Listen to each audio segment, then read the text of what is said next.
Alright, Shalom.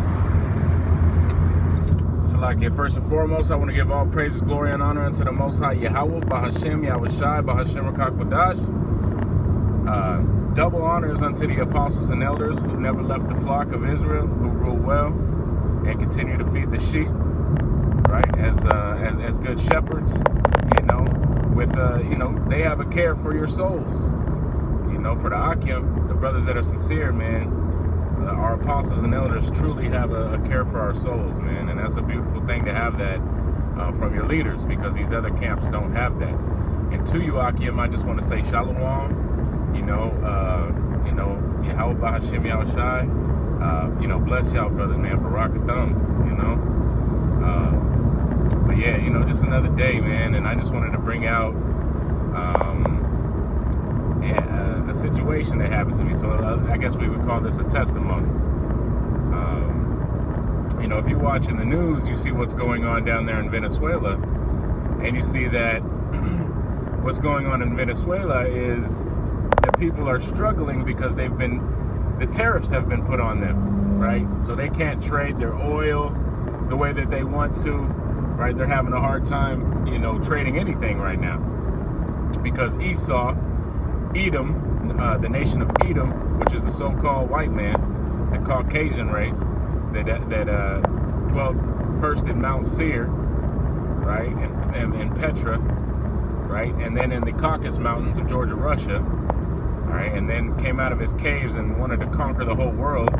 Old rotten, non-cooked fish ass eating, juniper root loving, right? So, he wanted to come out and conquer the whole world, right? Because, the scripture says that Esau, once he was done mourning for his father, that he would rise up and slew his brother Jacob. And he's been doing that ever since he was done mourning for Isaac. So, hey, and Jacob is you so-called, you Israelites, you so-called Negroes, Latinos, Native Americans, Seminole Indians, right? Native Indians from all over the Americas,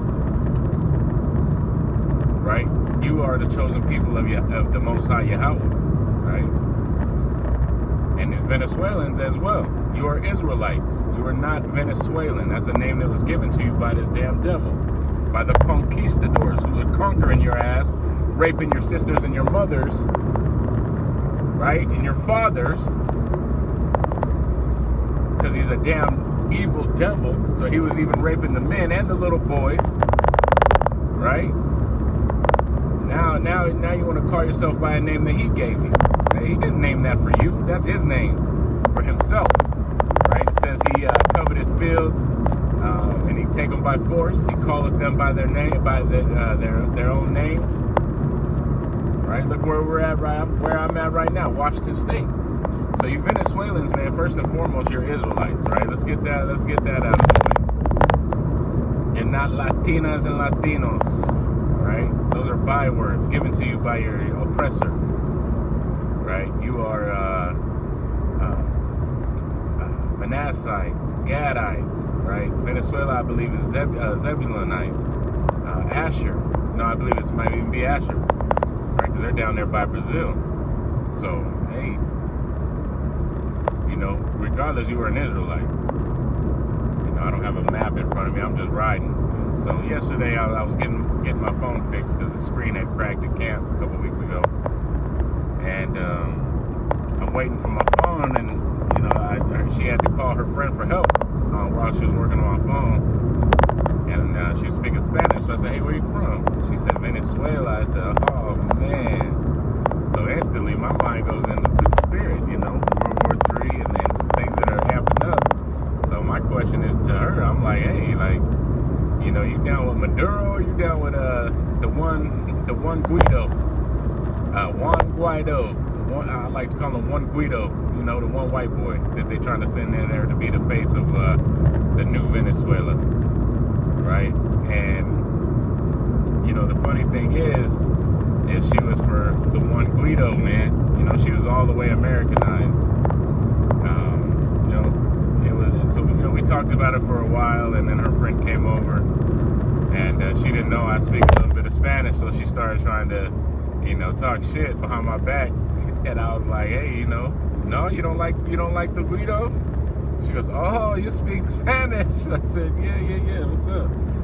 But, it's kind of funny. But, in all seriousness, that's how jacked up our people are. That they, the scripture says, woe to them that go down to Egypt for help. Right? With all the fancy stuff that goes along with this, and America's the new Egypt, Salakia. Right? Let me get that out of the way. This is the new Egypt because it's the new bondage, the new place of the Israelites' bondage. And who won't let us go? This damn devil. Esau, Edom, so-called white man. Right? He'll say go back to Africa all you want, but just like when Marcus Garvey was serious about it, what they do? They gave him some faulty-ass boats that weren't going to go nowhere. Right? So, hey, because it wasn't the plan. Whether he wants to let us go now or not, that he's done using us for our labor. Whether he wants to let us go back or not, and that's not the Most High's plan. And these elites know that's why they keep us, man. But the scriptures say when they come back and see the apple of the Most High's eye in their hands, he's going to destroy them and make their land desolate. So, hey, man, we can rest in the faith of that. But, so in this conversation, I get the point. I get what they're saying. They understand that they let Esau in there. He's gonna take that motherfucker over and totally destroy it and ruin the people's lives. But they don't understand who the true power is. If they knew their power, Yahweh B'Shem Yahushai, they would just keep calling on to Yahweh B'Shem Yahushai. They would leave alone those idols that they worship so heavily. They would turn to the one true power, right? And he would answer their prayers. But hey, they're only 12,000 out of their tribe is going to wake up and believe, right? And they, a lot of those might be here in America already in the camps. So, they're getting what they deserve because they're serving false idols, right? They're probably eating abominations. Now, they're starving, so I know they're eating abominations, and that's not what I'm talking about. I'm talking about when they had yet liberty, right? And everything was all good in Venezuela, and the oil was booming, and the banks were banging, you know what I'm saying? They was eating the nasties of the nastiest.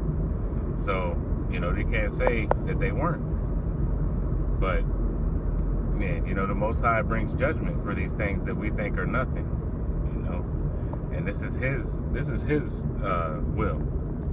So, his judgment is righteous. So whatever is happening to those people is happening to those people for a reason. Now, I didn't want to get into that with this damn woman.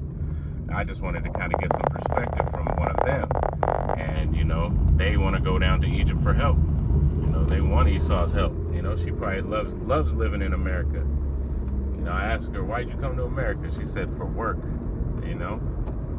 So, you gotta, and I understand why she's saying these things. Like, she was saying it's got to be bad if the Venezuelan people are willing to know what this devil's gonna do, but still want their help.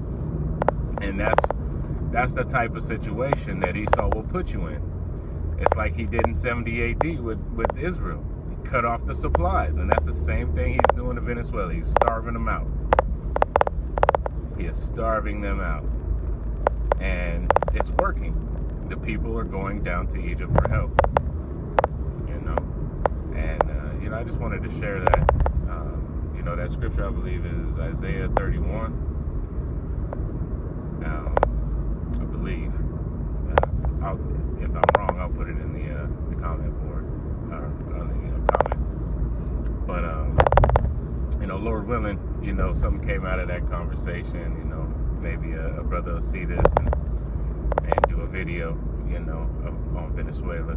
I've done a few getting into some articles about what's going on and why, about how crafty Esau is trying to get in there and, do a little Trojan horse, send in supplies and help.